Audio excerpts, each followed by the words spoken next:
तीन भुवन में सार वीतराग विज्ञान था। शिव स्वरूप शिवकार नमः त्रियोग संहारी के। छड़ाला ग्रंथ के आधार पर हम लोगों की स्वाध्याय चल रही है। इसमें अपन लोग पहली ढाल के इस प्रकरण में आए हैं कि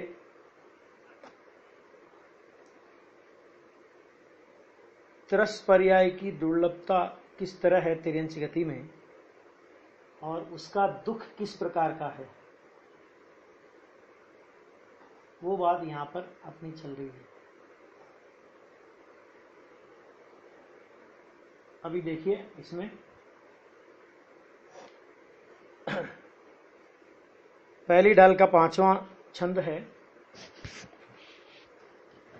दुर्लभ लही जो चिंतामणि त्यों पर्याय लही त्रस तणी। लट पिपील अली आदि शरीर धर धर मरो सही बहु पीर। कल थोड़ी सी चर्चा अपन ने इसमें की थी कि ये जीव अपने स्वरूप को भूलकर अनंत काल तो निगोद में रहा। निगोद में किस प्रकार के दुख सहन किए, वो सारी बातें अपन ने कल के प्रकरण में देखी थी। अब आज इसमें पंडित जी साहब कहते हैं कि जिस प्रकार चिंतामणि रत्न की प्राप्ति बहुत दुर्लभता से होती है, उसी प्रकार इस जीव ने त्रस की पर्याय बहुत दुर्लभता से प्राप्त की और उस त्रस पर्याय को उन्होंने चिंतामणि के समान कहा है, जिसकी चर्चा हमने कल की थी। और ये जो लट पिपील अली आदि शरीर में 2 इंद्री 3 इंद्री 4 इंद्री तक की चर्चा अभी इन्होंने की। तो ऐसे शरीर धारण करके अनेक अनेक प्रकार की पीड़ा इसने सहन की। क्यों पीड़ा सहन की? तो एक बात सबसे महत्वपूर्ण है कि जिस भी पर्याय में ये गया, इसने अपने को उस पर्याय रूप अनुभव किया, अर्थात उतना ही मैं हूं, यही मैं हूं। इस तरह उस पर्याय में अपनत्व की बुद्धि का अभाव नहीं होने की वजह से इस जीव को अनेक अनेक कष्ट सहन करने पड़े। चिंतामणि रत्न को उन्होंने बहुत दुर्लभता वाला बताया और दुर्लभता वाला बताने के बाद भी अनंत बार ये त्रस पर्याय अपने को प्राप्त हुई। ये चर्चा तो अपनी हुई थी। अब इसके बाद अब यहां से आज जो अपनी चर्चा चलने वाली है कि तिर्यंच गति में असंगी और संगी के दुख। 2 तरह के जीव तिर्यंच गति में होते हैं और तिर्यंच गति में भी खास तौर से ये पंचेंद्रीय तिर्यंच के भेद है, क्योंकि 4 इंद्रिय तक तो मन का कोई प्रश्न ही नहीं है। पंचेंद्रीय जीव में 2 तरह के जीव होते हैं। एक वो जीव हैं जिनके पास मन नहीं है, मन माने हित और अहित का विचार करने की सामर्थ्य जिनके पास नहीं है। और दूसरे वे जीव होते हैं जिनको मन अर्थात हित और अहित का विचार करने की सामर्थ्य जिन जीवों को प्रकट हुई है, तो ऐसे जीव संगी जीव कहलाते हैं। संगी जीव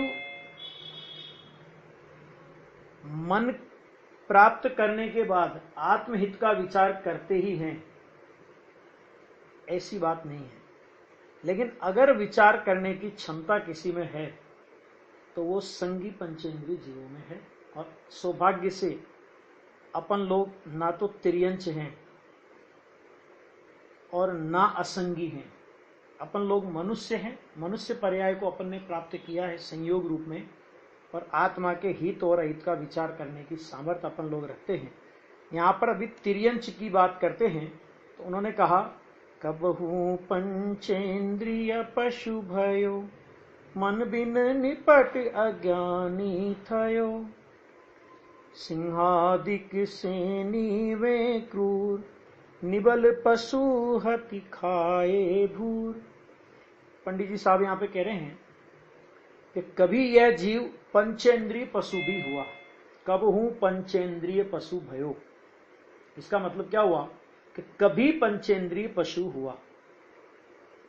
तो पंचेंद्रिय पशु होने पर क्या हुआ कि मन बिन निपट अज्ञानी, मन के बिना, माने मन नहीं मिला, इसको मन नहीं मिला। ये निमित्त रूप में मन की बात है, और उपादान रूप से बात करें अपन तो ज्ञान का वैसा विकास की उसकी योग्यता नहीं थी कि जिसमें वो हित और अहित का विचार कर सके।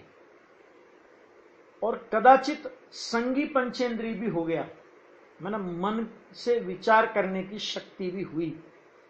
तो सिंह आदि सैनी होकर के इतना क्रूर जीव रहा कि अपने से निर्बल पशुओं को मारकर खाने रूप क्रूरता में इसका पूरा जीवन व्यतीत हो गया। कहने का मतलब क्या है कि दो तरह की परिस्थितियां संसार परिभ्रमण में अपने सामने लगी। दो तरह की परिस्थितियां कौन कौन सी लगी? तो दो तरह की परिस्थितियां ये अपने सामने बनी। ये अपना इतिहास है। अपन ये समझते हैं कि तिर्यंच गति की बात है। तिर्यंच गति की तो वर्तमान में वो लोग तिर्यंच गति के जीव इस प्रकार के दुखों को भोग रहे हैं, लेकिन सच में तो अपन लोगों ने ऐसे अनंत अनंत भव धारण किए हैं, और ऐसे अनंत भव धारण करने के उपरांत आज अपन इस मनुष्य गति में पहुंचे हैं। तो ये समझ लीजिए, ये अपने भूतकाल का एक प्रकार से इतिहास चल रहा है। ये आत्मा के परिभ्रमण की कहानी, मैंने मेरी परिभ्रमण की कहानी है। मैं अपने स्वरूप को भूलकर इस तरह संसार परिभ्रमण में भटकता रहा। ये अपनी कहानी है। इसको अपन, ये तिर्यंच गति के दुखों की बात है, इनसे मुझे क्या लेना देना, ये फलाने गति के दुखों की बात है, इससे मुझे क्या लेना देना, कि ये सोच करके अपन संतुष्ट नहीं हो जाएं, बल्कि ये विचार करें कि ये परिस्थिति मेरे जीवन में भूतकाल के अनंत जन्मों में अनंत बार ये परिस्थिति मेरे पर बीती है, और आज अपने को मन की प्राप्ति होने पर भी यदि हम आत्महित का विचार नहीं करें और मन से केवल मात्र सांसारिक प्रयोजन तक ही साधने तक अपने जीवन की इतिश्री कर लें, तो फिर उन असंगी पंचेंद्रियों में और हमारे में कोई अंतर नहीं है। पंडित टोडरमल जी ने इसका बहुत ही सुंदर विवेचन मोक्ष मार्ग प्रकाशक में किया है कि एकेंद्री से लेकर असंगी पंचेंद्री तक के जो जीव होते हैं उनमें तो तत्व विचार करने की शक्ति ही नहीं है, तो वे क्या पुरुषार्थ करें। और संगी पंचेंद्री है तो वो संगी पंचेंद्री तीव्र कसाई होगा तो पाप ही का पुरुषार्थ करेगा, धर्म कार्य का पुरुषार्थ उससे बन नहीं सकता। इसलिए जिस जीव को वास्तव में ये संगी पंचेंद्री पना प्राप्त हुआ, तो इस संगी पंचेंद्री पने की प्राप्ति का एकमात्र लाभ तभी है कि जब ये अपने आत्म स्वभाव को पहचान कर उसकी आराधना करके अपने जीवन को सफल करे। वरना ऐसे अनंत जीव, शेर की कहानी का अनंत अनंत बार अपन लोग शेर आदि की पर्याय में, क्रूर पशुओं की पर्याय में हुए, निर्बल पशुओं को मार करके खाने के क्रूर परिणाम किए, अथवा निर्बल पशु कभी अपन हुए तो अपने को अपने से ज्यादा शक्तिशाली जीवों ने मार करके खाया। यानी या तो हम मारे गए या हमने किसी को मारने का परिणाम किया, पर इसी तरह हमने अपना अनंत काल का जीवन व्यतीत किया है। देखो ये सब तो है, लेकिन इसमें भी एक बात और विचारनी है कि भगवान महावीर स्वामी का जीव जिस क्रूर पर्याय की यहां पर चर्चा की गई है, ऐसे क्रूर परिणाम पर्याय की दशा में भी भगवान महावीर के जीव ने पीतरागी संतों के उपदेश से अपनी आत्मा का हित साधा। तो साधने वाला तो किसी भी पर्याय में साध सकता है, लेकिन एक प्रेरणा के रूप में ये बात कही जा रही है कि हमने अपना कैसा जीवन किस तरह से व्यतीत किया, है ना। तो ये अपन इस बात का इस तरह से विचार कर सकते हैं। और उसके बाद देखिए आगे आगे इसमें इन्होंने लिखा कि कबहू आप भयो बलहीन, सब लनी करी खायो अति दीन, छेदन भेदन भूख प्यास, भार वहन हिम आतप त्रास। ये तिर्यंच गति के दुख जो कि अपन लोगों को प्रत्यक्ष रूप से देखने में आते हैं, वो ये है कि कभी आप बलहीन हुआ, तो बलहीन हुआ तो क्या हुआ कि बलवानों के द्वारा खाया गया, अति दीन अवस्था में रहा। छेदन भेदन ये अपन लोग देखते हैं, प्रत्यक्ष देखते हैं। भूख प्यास है ना, अपन लोगों को तो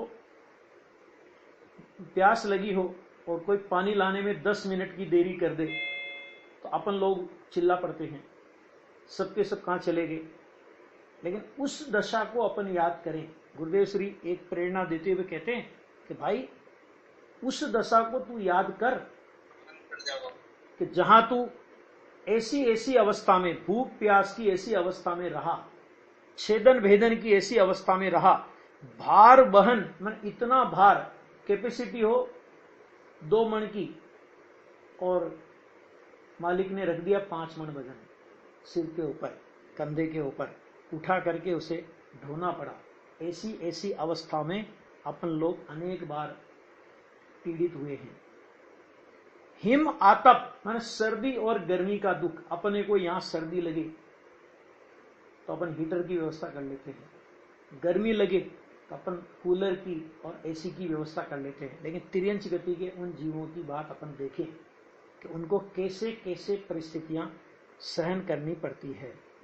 इसमें है ना, इसमें एक बात यहां भी ध्यान रखना कि ये सब बाहर की परिस्थितियां बनी, और ये बाहर की परिस्थितियां बनने पर भी जीव अपने को उन परिस्थिति रूप अनुभव करते हुए पर्याय बुद्धि के कारण दुखी हुआ। वास्तव में इन संयोगों के कारण जीव दुखी हुआ हो ऐसी बात नहीं है। संयोगों की ओर से दुख का ज्ञान कराते हैं, लेकिन उन संयोगों की दशा में उन संयोगों रूप अपने को मानकर, उन संयोग रूप अपने को अनुभव करते हुए, जैसा कि शुरू में कहा गया, वो लाइन हर छंद के साथ में अपने को प्रयोग करनी है कि जैसे आपने कबहू आप भयो बलहीन, तो कबहू आप भयो बलहीन के साथ में वो लाइन याद रखना कि बलहीन होने से और दूसरों के द्वारा मार करके खाए जाने से जीव दुखी नहीं हुआ, लेकिन अपने आप को भूल करके वहां दुखी हुआ। छेदन भेदन का दुख नहीं, छेदन भेदन तो शरीर का हुआ, लेकिन शरीर के छेदन भेदन होने से मेरा छेदन भेदन हुआ। भूख प्यास ये शरीर की पीड़ा है, शरीर की पीड़ा होने पर, भूख प्यास की शरीर में बाधा होने पर मुझे भूख लगी, मुझे प्यास लगी। भार वहन में भी इसी तरह घटित करिए। और हिम और आतप, सर्दी और गर्मी, इस सर्दी और गर्मी को आत्मा वास्तव में छूता भी नहीं है। क्यों? क्योंकि स्पर्श, आत्मा में स्पर्श नाम का गुण नहीं है, इसलिए आत्मा उन परिस्थितियों को छूता नहीं है। लेकिन उन परिस्थितियों के होने पर अपने अस्पर्श स्वभावी भगवान आत्मा को भूलकर मुझे सर्दी लगी, मुझे गर्मी लगी, मैं पीड़ित हुआ, इस तरह मोह रूपी मदिरा के कारण वहां पर दुखी हुआ। मैंने बाहर में ऐसे संयोग बने और अंदर में मोह रूपी मदिरा का पान अंदर में मोह रूपी मदिरा का पान चलता था, अंदर में मिथ्यात्व का अभिप्राय चलता था।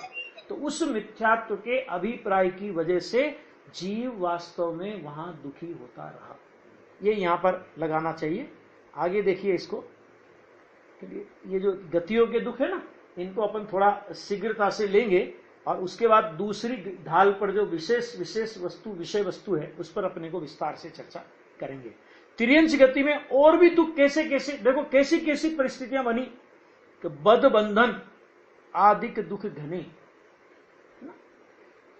कोटि जीव ते जात न बने। करोड़ों जीवों से, कोटि जीव से जात न बने, मैंने बद बंधन, मैंने इतने पूर्व गाथाओं में जो दुख बताए उसमें बद बंधन आदि के दुखों को भी अपन लोग जोड़ लें। उसमें कोई अपना बध करने आवे अथवा कोई अपने को बांध दे तो अपन कितने पीड़ित होते हैं। है ना। तो इस तिर्यंच गति में इस प्रकार के दुखों को बहुत सहन करना पड़ा। आका घूमने की इच्छा होती थी लेकिन बांध दिया जाता था, उड़ने की इच्छा होती थी लेकिन पिंजरे में कैद कर दिया जाता था। ऐसी ऐसी परिस्थितियां बनने पर मोह की मदिरा के कारण जीव दुखी हुआ। तो ऐसे अनेक दुख घने, कितने, बहुत बहुत बहुत बहुत दुख इस जीव ने ऐसी दशा में वहां पर प्राप्त किए कि जिन दुखों का वर्णन कोटि जीवते जात न बने, कि जिन दुखों को वर्णन करने के लिए करोड़ों जीवों से भी उनका वर्णन नहीं किया जा सकता, इतने इतने दुख सहन किए। इसका एक बहुत बढ़िया उदाहरण पूज्य गुरुदेव श्री के योग सार के प्रवचनों में आता है। योग सार के प्रवचनों में उन्होंने एक बहुत मार्मिक बात कही कि एक बार एक कोई किसान था, तो वो अपने बैल की नाक छिदवाने के लिए किसी लुहार के यहां लेकर के गया। और आप और हम जानते हैं कि नाक छिदने में कितना भयंकर कष्ट होता है, कितनी भयंकर पीड़ा होती है, ये अपन लोग बहुत अच्छे से जानते हैं, अपन ने देखा भी होगा, अपन जानते हैं। अब क्या हुआ कि वो बैल उसका कहीं गुम गया। तो गुम गया तो उसने सोचा कि हो सकता है 2 दिन पहले मैं लुहार के यहां पर उस बैल को लेकर के गया था, तो हो सकता है कि वो बैल वहां पर गया हो। तो वो बैल के लिए उस लुहार से पूछने गया कि भैया हमारा बैल कल परसों आपके यहां लेके आए थे, वो बैल कहीं घूम गया है, तो वो आपके यहां आया है क्या? तो लुहार ने कहा कि भाई साहब वो बैल का कभी इधर भूल करके भी आएगा। माने इसका ये कह करके वो क्या कहना चाहते हैं कि वो ये कहना चाहते हैं कि एक बैल जैसा सामान्य बुद्धि का प्राणी, वो भी जहां से कष्ट मिला हो, निमित्त रूप में जहां से उसे कष्ट मिला हो, उस दशा में दोबारा, माने उस स्थान पर भी वो दोबारा जाना पसंद नहीं करता। और अपन लोग हर गति में अनंत अनंत कष्ट भोगने के बाद भी घूम घूम करके उन्हीं गतियों में फिर से चले जाते हैं, घूम घूम करके उन्हीं गतियों में फिर से जाते हैं। इसका मतलब क्या हुआ? इसका मतलब यह हुआ कि हम भूल गए जितने कष्ट भोगे। आज जिनवाणी को हमें यह बताना पड़ रहा है कि देखो भाई तुमने इतने इतने कष्ट भोगे हैं, देखो भाई तुमने यहां यहां यहां यहां ऐसे ऐसे क्लेश भोगे हैं। ये जिनवाणी बताने के बाद भी, और हम पिछले जन्मों में, पूर्व भवों में इन सब परिस्थितियों से गुजर करके आने के बाद भी अपने को रंच मात्र भी संसार परिभ्रमण का दुख नहीं लगता। क्यों? क्योंकि यदि संसार परिभ्रमण का दुख लगा होता, यदि संसार में घूमने से हम लोग थके होते, यदि हम संसार में भटकते भटकते थक गए होते, तो हमारे अंदर से एक ही स्वर आना चाहिए था कि अब संसार परिभ्रमण नहीं करेंगे, अब गतियों में ना ही रुलेंगे, निजानंद पान करेंगे। ऐसा अपने को आना चाहिए। लेकिन क्या होता है कि जैसे अभी देखो, जैसे ये वर्तमान में ये परिस्थिति चल रही है, अब वर्तमान में परिस्थिति चल रही तो सब लोग बहुत स्वाध्याय में लगे हुए हैं। जिसको किसी ने कोई मंत्र तंत्र बता दिया कि तुम ये करो ये करो ये करो, तो सब जोर शोर से उसमें लगे हुए हैं। लेकिन सब जोर शोर से उसमें लगने के बाद भी जब ये परिस्थिति निकल जाएगी,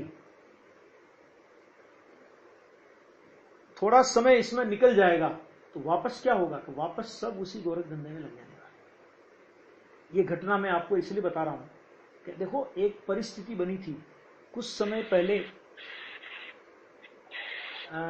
मेरे ख्याल से हो गई 15, 17, 18 वर्ष पुरानी बात होगी कि एक बार अहमदाबाद के जो नवरंगपुरा सेंटर है, वहां से एक भूकंप आया था, आपको सबको पता होगा। और वो इतना विनाशकारी भूकंप था, इतना विनाशकारी भूकंप था कि बड़ी बड़ी इमारतें उसमें नेस्त नाबूद हो गई थी, और मलबे के ढेर जमीन पर पड़े थे। माना उस समय का दृश्य इतना इतना लोगों को लगता था, अरे ऐसा भी एक प्रसंग बना। मैं जब उसके तुरंत बाद अष्टानिका में मेरा नवरंगपुरा जाना हुआ था, तो वो एक प्रसंग मेरे को किसी भाई ने बताया कि एक परिवार, उनके परिवार में एक बुजुर्ग आदमी खाली इंडिया में रहता था, बाकी सारे परिवार वाले दूर दूर देशों में, कोई विदेशों में, दूर ऐसे रहते थे। तो कोई पारिवारिक प्रसंग की वजह से उन बुजुर्ग की भावना हुई कि मैं सारे परिवार को एक साथ बुलाऊं और कोई कार्यक्रम होगा, सगाई संबंध का जो भी कार्यक्रम होगा वो कार्यक्रम होगा, उसके लिए उन्होंने उसको बुलाया, सारे परिवार वालों को बुलाया। और सारे परिवार वाले अपने उस फ्लैट में बैठे हुए सब इकट्ठे थे, सारा फंक्शन की तैयारियां चल रही थी। इतने में उन बुजुर्ग को ये याद आया कि मैं कोई चीज लाना भूल गया। तो इतने में वो बुजुर्ग घर से बाहर निकलते हैं और वो उनका घर से बाहर निकलना हुआ, एकदम भूकंप का झटका आया और सारा का सारा परिवार, जो अलग अलग देशों में उनके लोग रहते थे या कोई दूर अपने इंडिया में भी दूर दूर रहते थे, सारा का सारा परिवार साफ हो गया, खाली अकेला वो आदमी बचा। ऐसी सैकड़ों घटनाएं घटित हुई, है ना। लेकिन थोड़े टाइम बाद, जैसे 1-2 महीना उस घटना को गुजरा और जिंदगी वापस उसी पटरी पर चलने लगी, रंच मात्र भी उस घटना का असर किसी के मस्तिष्क पर कि भाई ऐसी घटना कब देह छूटने का प्रसंग बन जाए, उसके पहले मैं अपना हित कर लूं। हित करने का विकल्प नहीं आता, लेकिन संयोगों को जुटाने में और संयोगों के संभालने में पूरा जीवन अपन लोग व्यतीत कर देते हैं। तो जिनवाणी अपने को अपना इतिहास बताती है कि तुम ये सारी परिस्थितियां भोग करके आए हो। क्यों बताती है जिनवाणी ये परिस्थितियां अपने को? इसलिए बताती है कि यदि ये अवसर मिला और इस अवसर में यदि हमने ये अपना आत्मा के हित का कार्य नहीं किया, तो वापस अपने को इन्हीं गतियों का मेहमान होना पड़ेगा। इसलिए यदि गतियों में भटकना नहीं हो, क्योंकि योगिंदु देव आचार्य देव ने योग सार के अंदर एक बहुत अच्छी बात कही। क्या बात कही उन्होंने ये कही कि भाई ये जिनवाणी की देशना तेरे लिए कब परिणमित होगी, आत्मा और परमात्मा की ये चर्चा तेरे जीवन में कब परिणमित होगी। तो उन्होंने एक शर्त लगाई। क्या शर्त लगाई? कि यदि तू 4 गति के दुखों से भयभीत हुए, क्योंकि 4 गति के दुख, 4 गति में भटकने का भय जब तक तेरे को नहीं लगेगा, तब तक तू इन गतियों से भटकने के अभाव का मार्ग नहीं खोजेगा। वचनामृत में एक बहुत बढ़िया बोल आता है, पहले ही नंबर का बोल आता है, हे जीव, तुझे कहीं न रुचता हो तो अपनी आत्मा में रुचि लगा। यानी इसका मतलब क्या हुआ कि अगर तुझे जगत में, जगत के किसी संयोग में, जगत की किसी परिस्थिति में, जगत की किसी गति में, जगत के किसी भाव में अगर तुझे रुचता है, तो तुझे आत्मा में नहीं रुचेगा। यानी सारे जगत से एक बार तो आचार्य अमृतचंद्र कहते हैं, आई कथम अभी मृत्वा तत्व को तू हली सन, कि भाई एक बार तो मर करके भी, मर करके कहने का अर्थ क्या है कि मरकर का अर्थ ये कि मरण जितनी प्रतिकूलता की परिस्थिति तेरे जीवन में उत्पन्न हो जाए, तो एक बार उस परिस्थिति की अवगणना करके भी तू अपनी आत्मा की साधना कर लेना। क्योंकि वो परिस्थिति तो आज नहीं तो कल, कल नहीं तो परसों सबके जीवन में आने वाली है, लेकिन वो परिस्थिति आने से पहले हम अपनी आत्मा का हित कर लें, इसमें बहुत बड़ी समझदारी की बात है। तो ये इसलिए आचार्य देव या पंडित जी इन 4 गति के दुखों का वर्णन अपने को बता रहे हैं। तो तिर्यंच गति में ऐसे ऐसे अनेक दुख सहन किए, है ना, और अपन लोग ये सब प्रत्यक्ष में अपने को दिखाई देते हैं कि तिर्यंच गति में कैसे कैसे दुख जीव भोगता है। और इस प्रकार ये दुख सहन करते हुए फिर क्या किया कि अति संक्लेश भावते मर्यो, मान तीव्र कसाय के, अति संक्लेश का मतलब होता है तीव्र कसाय के परिणामों से जीव का मरण होता है, रौद्र परिणामों से जीव का मरण होता है, पीड़ित तो होते होते जीव का मरण होता है ना। तो ऐसे परिणामों से जब जीव का मरण होता है तो घोर शुभ्र सागर में पर्यो, कि यहां से निकल करके जीव संकलेश मरण को प्राप्त करके घोर सब्र सागर में पड़ो, मैंने वो नरक गति के अंदर जाकर के पहुंच जाता है। अभी तिर्यंज गति से निकला और कहां पहुंचा, कहते नरक गति में पहुंचा। कल भी मैंने ये बात कही थी कि ये आवश्यक नहीं है, तो जिस क्रम से वर्णन किया है उसी क्रम से जीव गतियों में परिभ्रमण करता है, ऐसा कोई अनिवार्य नियम नहीं है। यह भी हो सकता है कि कोई जीव तिर्यंच गति को प्राप्त हुआ, वहां पर किसी ज्ञानी धर्मात्मा के उपदेश का योग किसी बिरले जीव को मिल गया और उसने तिर्यंच गति में ही अपनी आत्मा का कल्याण कर लिया और गतियों के अभाव का मार्ग उसने उसी गति से प्रारंभ कर दिया, ऐसा भी हुआ है। अपने यहाँ पर तो भगवान पार्श्वनाथ का जीव, भगवान आदिनाथ के जीव इत्यादि इत्यादि ऐसे जीव हुए हैं जिन्होंने ऐसी गतियों में ही, भगवान महावीर का जीव ऐसी गतियों में ही जिन्होंने अपनी आत्मा के कल्याण के मार्ग का प्रारंभ किया है ना। तो इसलिए ये कोई जरूरी नहीं है कि उन गति में से निकलने वाला जीव संकलेश परिणाम से ही मरेगा और मर करके नरक में ही जाएगा, ये बात कोई अनिवार्य नहीं है। लेकिन ये एक परिस्थिति है कि बहुभाग जीव, क्योंकि देखो नियम जो बनता है ना या जो प्रतिपादन होता है, तो प्रतिपादन बहुभाग जीवों की मुख्यता से होता है। बहुत जीव किस तरह से परिभ्रमण करते हैं, कोई बिरला जीव, जैसे निगोद के दुखों की बात अपन ने करी, तो ऐसे भी जीव तो है ना निगोद से, जो निगोद से निकल करके सीधे मनुष्य पर्याय को प्राप्त करके उसी भाव से मोक्ष भी चले गए, ऐसे जीवों का उल्लेख भी है। लेकिन जब गतियों के दुखों का वर्णन करेंगे तो जो राजमार्ग है, ये तो एक अपवादिक रूप में अगर किसी जीव ने ऐसा काम कर लिया तो उसकी मुख्यता नहीं की जाएगी। लेकिन बहुभाग जीव जिस मार्ग से, माने जिस तरह से परिभ्रमण के चक्र में चलते रहे हैं और चलते आ रहे हैं, तो उनकी मुख्यता से वर्णन करने का ग्रंथकार का प्रयोजन होता है। क्योंकि ग्रंथकार हमें इन भावों से, गतियों के दुखों से, और गतियां जिन भावों से मिलती है उन भावों से बचाने के लिए वास्तव में उन ज्ञानियों का हमारे लिए ये संदेश, हमारे लिए उपदेश और हमारे लिए ये आदेश है। अभी देखिए नरक, अब ये नरक गति के दुखों का वर्णन, अब नरक गति के दुखों के वर्णन में भी वो बात सामने रखना, मोह महामद पियो अनादि, बस ये बात तो भूलना ही नहीं कि नरक गति में गया, तो नरक गति में जहां गया तो देखो कितनी कितनी तरह से नरकों के दुखों का वर्णन करेंगे वो, कि भूमि का, नरक भूमि का स्पर्श करने से जीव को कैसा दुख हुआ, वहां पर राद और सोनित माने पीप को बहाने वाली नदी का दुख, पेड़ पत्तों का माने वो जो 80 तलवार के समान धार वाले उनका दुख, परस्पर नार की एक दूसरे से लड़ते मारते हैं उसका, असुर कुमार जाति के देव वहां पर जाकर के भिड़ाते हैं उसका दुख, भूख का दुख, प्यास का दुख, ये सब शरीर के खंड खंड होने का दुख, ये सब दुखों का वर्णन पंडित जी करेंगे। और पंडित जी सारे दुखों का वर्णन संयोग की ओर से करेंगे, और संयोग की ओर से दुख का वर्णन करने पर भी गजब की बात ये कि इन संयोगों के कारण से जीव दुखी नहीं है। दुखी क्यों है? दुखी इसलिए है कि वहां पर अपने स्वरूप को भूल गया।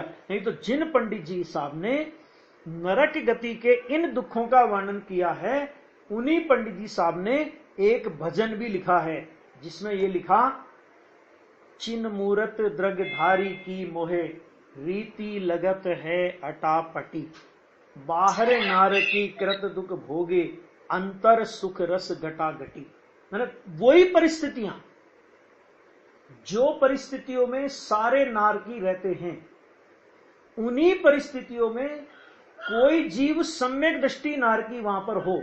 माने देखो सम्यक दृष्टि पूर्व में आयु का बंध हो गया और बाद में सम्यक दर्शन प्राप्त किया, तो ऐसे जीव भी नरक में जा सकते हैं। जिनको पहले नरक की आयु का बंध हो गया हो और बाद में सम्यक दर्शन हुआ हो, तो आयु की स्थिति घट जाएगी लेकिन नरक में जाना पड़ेगा, एक बात। और दूसरे वे जीव जो यहां पर तीव्र पाप करते रहे, लेकिन कभी जिनके कान में तत्व की बात पड़ी थी, लेकिन उस समय उस बात की अवगणना की और तीव्र पाप में अपना जीवन व्यतीत किया और ऐसे जीव चल करके नरक में चले गए। तो वहां पर जब उनको अनेक प्रकार की वेदनाओं का संवेदन होता है तो एकदम उनके अंदर से विचार आता है, अरे ये वेदना सहन करना क्या जीव का स्वभाव है? कब तक ये वेदना सहन करूंगा? तो एकदम उनको पूर्व भाव में ज्ञानियों की सुनी हुई देशना का विचार आता है, अरे ज्ञानी ने मुझे मेरा शुद्धात्म तत्व बतलाया था, मुझे मेरा आत्म स्वभाव बतलाया था, मैंने ज्ञानी धर्मात्मा की उस बात की अवगणना करके पापमय परिणामों में अपना जीवन बिताया और उसके फलस्वरूप आज मैं नरक गति में आया हूं। एकदम वो देशना याद आकर के अंतर में गुलाट मारता है और अपनी आत्म स्वभाव के आश्रय से सम्यक दर्शन की लोकोत्तर उपलब्धि उस नरक की भूमि में भी कर लेता है। दो बात। तीसरी बात कि कोई पूर्व भव का मित्र हो तो पूर्व भव का कोई मित्र उन नारकी को समझाने के लिए, उनको संबोधन करने के लिए भी उसको पता लगे कि मेरा कोई मित्र था और मेरा कोई मित्र पाप के परिणाम से नरक गति में चला गया है, तो उसको उस मित्र के प्रति राग हो या कोई पूर्व भव का संबंध हो, राग हो, तो जहां तक उस देव के जाने की सामर्थ्य है, यदि उस सामर्थ्य की मर्यादा में यदि वो नारकी हो तो ऐसे जीव को संबोधन करने के लिए भी पूर्व भव के कोई मित्र वगैरह देव वगैरह जाते हैं और वहां पर उनको आत्म स्वभाव की आराधना की बात संबोधन करते हैं। और कोई बिरला जीव हो कि जिसका लक्ष्य उस बात पर जाता है और वहां पर भी वो सम्यक दर्शन प्राप्त कर लेता है। तो तीन तरह से सम्यक दृष्टि नारकी नरक में मुख्य रूप से हो सकते हैं। पूर्व भव में आयु का बंध सम्यक्त के पहले हो गया हो और बाद में सम्यक्त प्राप्त हुआ हो तो वो जीव भी नरक में जाते हैं और ऐसे जीव नरक में जाकर के भी सम्यक दर्शन रत्न से सुशोभित रहते हैं। दूसरे वो जीव जिनने पीड़ा सहन की और पूर्व भव की कोई ज्ञानी की देशना उनने सुनी हो और वो देशना उनको उस समय याद आ जावे तो वो अंतर्मुख होकर के सम्यक को प्राप्त कर लेते हैं। इसलिए कहते हैं कि वेदना भी सम्यक दर्शन में निमित्त है। तो इसका मतलब ये नहीं कि डंडे खाने से सम्यक दर्शन आता है, लेकिन वेदना के काल में उसको पूर्व भव की देशना याद आ गई तो वेदना भी सम्यक दर्शन में निमित्त कही जाती है। और तीसरी परिस्थिति वो बनती है जो अभी मैंने बताई कि कोई पूर्व भव का उनको संबोधन करे और वहां पर उनकी योग्यता हो। संबोधन करने से सम्यक दर्शन होता है ऐसी बात नहीं है, लेकिन उस जीव की स्वयं की योग्यता हो तो इनका संबोधन उसके लिए निमित्त बन जाता है और वो अपने उपादान के पुरुषार्थ से वहां पर सम्यक दर्शन प्राप्त कर सकता है। तो अब कहने का मतलब अपने को ये तुलना अपन इसलिए कर रहे हैं कि वे नारकी जीव जो सम्यक दर्शन रत्न से सुशोभित हैं, वो किसी भी कारण से सम्यक दर्शन रत्न से सुशोभित हो वहां पर, और बाकी के जो नारकी हैं जो सम्यक दर्शन रत्न से सुशोभित नहीं है, ऐसे नारकी जीव भी दोनों की बाहर की परिस्थितियों की अपेक्षा से यदि हम विचार करें तो दोनों की बाहर की परिस्थितियों में कोई अंतर नहीं है। अगर नरक में सर्दी है, सर्दी वाला नरक है, तो सम्यक दृष्टि होगा वो भी उसी परिस्थिति में रहता है और मिथ्या दृष्टि भी उसी परिस्थिति में रहता है। फिर भी पंडित जी साहब ने लिखा कि बाहरी नारकी कृत दुख भोगे, उन्होंने एक दुख की वर्णन करा दिया, वहां लगा लो, बाहर सर्दी कृत दुख भोगे, बाहर तिल तिल करे देह के खंड कृत दुख भोगे। ये सब जितने दुख नरकों में हैं उन सब दुखों को उन परिस्थिति में लगा लो और फिर भी अंतर सुख रस घटा घटी। क्या मतलब कि उस नारकी जीव को जो स्वरूप की आराधना के बल पर मिथ्यात्व और अनंतानुबंधी कषाय का अभाव हुआ है, उतनी उतनी शांति का वेदन वो नारकी जीव नरक की उन परिस्थितियों में भी करता है। क्योंकि अरे अभी तो ऐसे जीव नरक में पड़े हैं कि जो सीधे वहां से निकलकर अपनी 24 के अंदर तीर्थंकर होने वाले हैं। सबसे पहला नाम महाराजा सैनिक का आता है, जिन्होंने यहाँ पर वीतरागी संत यशोधर मुनिराज के गले में मरा हुआ सर्प डालकर वास्तव में अनंत ज्ञानी धर्मात्माओं की विराधना का महापाप करके 7वें नरक की आयु का बंध किया। और बाद में रानी चेलना के निमित्त से उन्होंने मुनिराज के स्वरूप को समझा, देवसास गुरु के स्वरूप को समझा और मुनिराज के उपदेश से आत्मा के स्वरूप को समझा और आत्मा के स्वरूप को समझ करके सम्य दर्शन प्राप्त किया। भगवान महावीर की सभा में तीर्थंकर जैसी उत्कृष्ट पुण्य प्रकृति का बंध किया, लेकिन चूंकि सम्यक्त के पहले आयु का बंध हो चुका था तो इसलिए वो आयु तो भोगना ही पड़ेगी। गुरुदेव श्री इसके लिए एक उदाहरण देते थे, बहुत अच्छा उदाहरण देते थे कि जैसे कोई अपन लड्डू बनाए, लड्डू तो लड्डू में घी होता है, लड्डू में आटा होता है, लड्डू में शक्कर होती है, सब कुछ होता है। तो अब उपाय क्या है भाई, उस लड्डू को तो खाना ही पड़ेगा। आप ये नहीं कर सकते कि लड्डू में से घी अलग निकाल करके, आटा अलग निकाल करके मैं उसकी पूड़ी बना करके काम में ले लूंगा, ये नहीं कर सकते। वो लड्डू ही खाना पड़ेगा। इसी तरह जो आयु का बंध एक बार बंध गया तो वो आयु का बंध तो भोगना पड़ेगा। तो वो जो तीर्थंकर होने वाले नारकी हैं, नरक में कोई उनको वीआईपी सुविधा उपलब्ध नहीं है कि भैया ये तो नारकी जीव, ये तो अगले भाव में तीर्थंकर होने वाला है, इसलिए इनके साथ में किसी प्रकार की छेड़खानी मत करो। ऐसी कोई परिस्थिति नहीं होने पर भी वो नारकी अंतर सुखरस घटाघटी, उन्हीं परिस्थितियों में रहते हुए भी अंतर सुखरस घटाघटी करते हैं। इसका मतलब ये, इससे ये बात सिद्ध होती है कि बाहर की परिस्थितियां दुख का कारण नहीं है, अपितु अपनी आत्मा के आश्रय के अभाव में जीव उन परिस्थितियों रूप अपने को अनुभव करता है। जैसे कि शरीर के टुकड़े टुकड़े हुए, कर तिल तिल करे देह के खंड, ये इसमें गाथा आएगी। तो तिल तिल करे माने एक तिल्ली के बराबर बराबर देह के टुकड़े होते हैं। तो देह के टुकड़े होने से आत्मा को दुख क्यों होगा?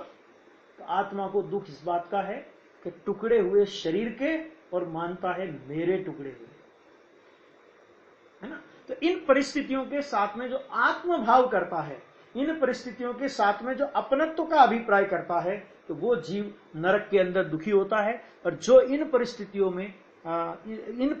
में उपाय नहीं करता, वो वास्तव में आत्मभाव नहीं करता, वो जीव वास्तव में नरक की उन परिस्थितियों में भी अन्य मिथ्या दृष्टि नारकियों के समान दुखी नहीं होता। दुखी नहीं होता ये नहीं कह रहे, लेकिन मिथ्या दृष्टि नारकियों के समान वो दुखी नहीं होता।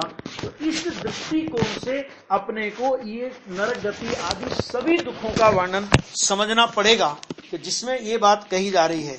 तो अपने को जो ये चार गति के दुखों की जो बात पंडित जी ने कही, इसमें यहां पर अभी नरक गति के दुखों के अंतर्गत एक आज अपन एक गाथा खाली पढ़ते हैं, फिर उसकी चर्चा अपन कल के स्वाध्याय में करेंगे। देखो वहां पर कहा, तहां भूमि फरसत दुख ईसो, बिच्छू सहस डसे नहीं तिसो, तहां राध शोणिति वाहिनी, क्रमिकुल कलित देह दाहिनी, है ना। तो ये इसमें कहा कि वहां की भूमि के स्पर्श मात्र से, रत्नकर्ण श्रावकाचार्य में अगर और डिटेल से पढ़ना हो तो रत्नकर्ण श्रावकाचार्य में पढ़ना कि कैसा वहां की मैंने नरक की भूमि का एक कण अगर इस भरत क्षेत्र में आ जाए तो कितने कितने कोसों तक के जीव मर जाएंगे, कोई वैक्सीन वहां पे काम नहीं आएगी। इतने भयंकर वहां की मिट्टी है। वो सारे दुखों का वर्णन, यहाँ तो छड़ाला है ना, तो काव्य ग्रंथ है, तो काव्य ग्रंथ है तो बहुत संक्षिप्त में, लेकिन बहुत सारी बातें इसमें उन्होंने कह दी है। लेकिन सच्चाई यह है कि यदि इन दुखों का विस्तार से वर्णन जानना हो, क्यों जानना हो? डरने के लिए नहीं, लेकिन इसलिए कि ऐसे भाव करके हम नरक में ना जाएं और हम अपनी आत्मा की आराधना करें।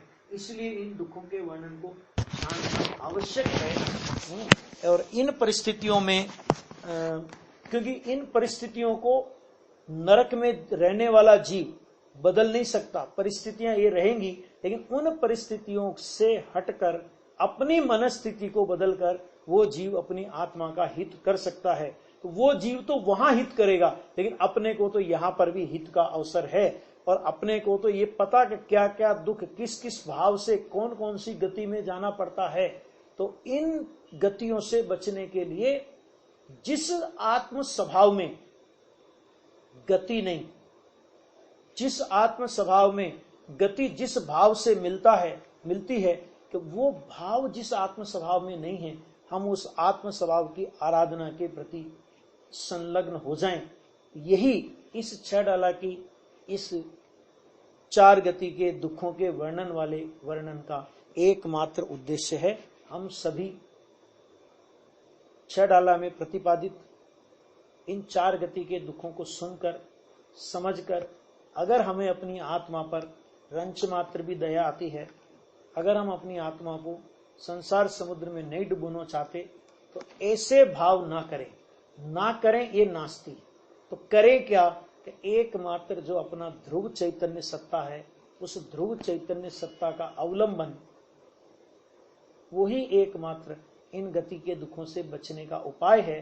दूसरा कोई उपाय नहीं है। हम सब इस उपाय को अपने जीवन में धारण करके और इन गतियों के दुखों से बचें। इसके साथ ही अगली चर्चा अपन कल की स्वाध्याय में करेंगे।